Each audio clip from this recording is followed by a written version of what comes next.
Welcome back. With us now is Sarah Shydale. Good seeing you again. It's great to be back on the show. What district are you running for? District 97. And where does that cover?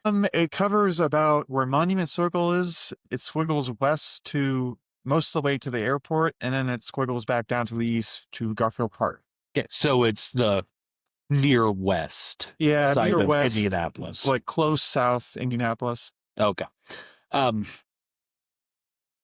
What made you want to run? Just want to make a difference. I worked, and I still work for the state, and it's all social work, and I love what I do, but it's like I want to be the change I want to see in the world. What sets you apart from the incumbent that's sitting in office right now, Justin Moe? Well, I'm very driven, and I'm actively putting the legwork in, and I'm not getting complacent. Because the thing about him is that he doesn't show up at debates, and last time I checked, he only really does canvassing around Garfield Park. Whereas this time, I've made a pledge to knock on every door in the district that I possibly can, and I'm going to be starting out in the fringes, where I feel they get the least representation. In a district such as this, where it is completely urban, and very compact, in housing density goes.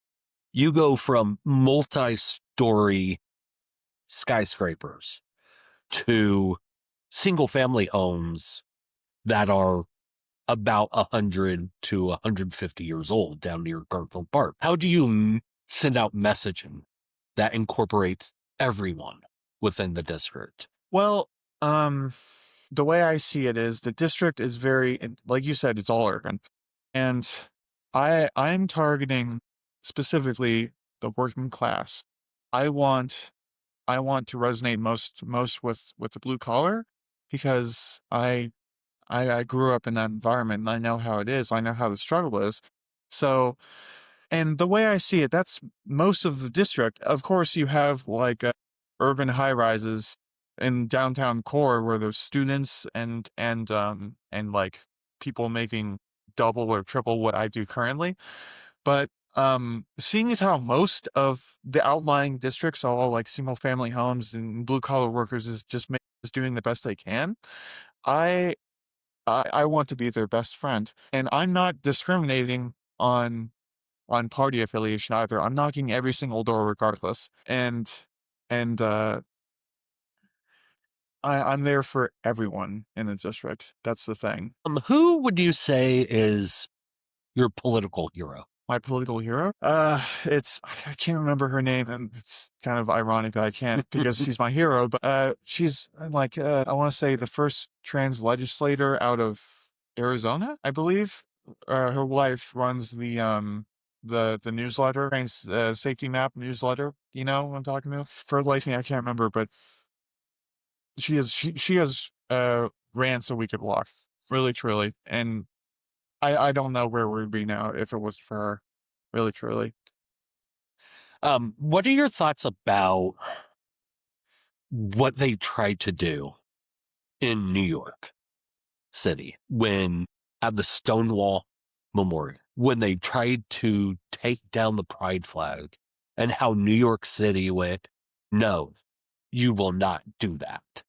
It made me proud that we could stand together like that, because Stonewall is much more significant than many people think it is. That's where it all started. And especially since, I don't know if you know this, I don't know how well in tune you are with the LGBTQ space, but there's been kind of like this counter movement within our community to exclude trans people from the wider banner.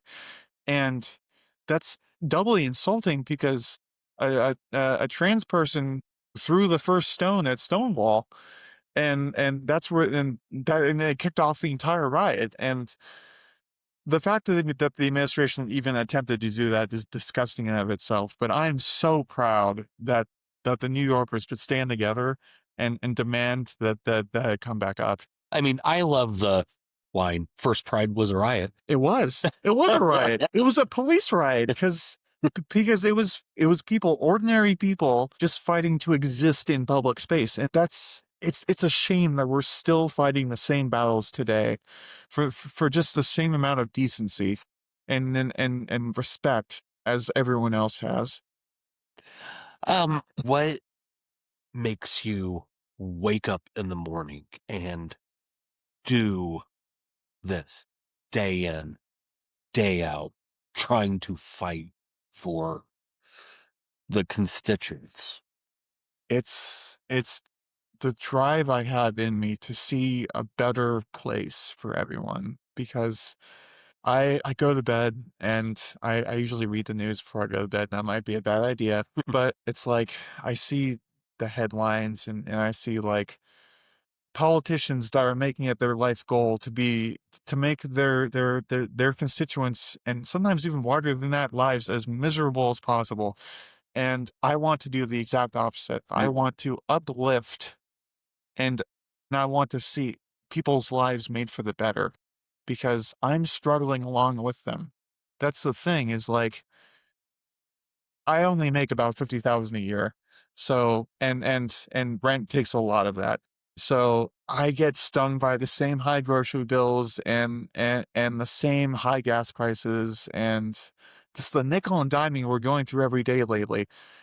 So and and and I want people to struggle less than I do.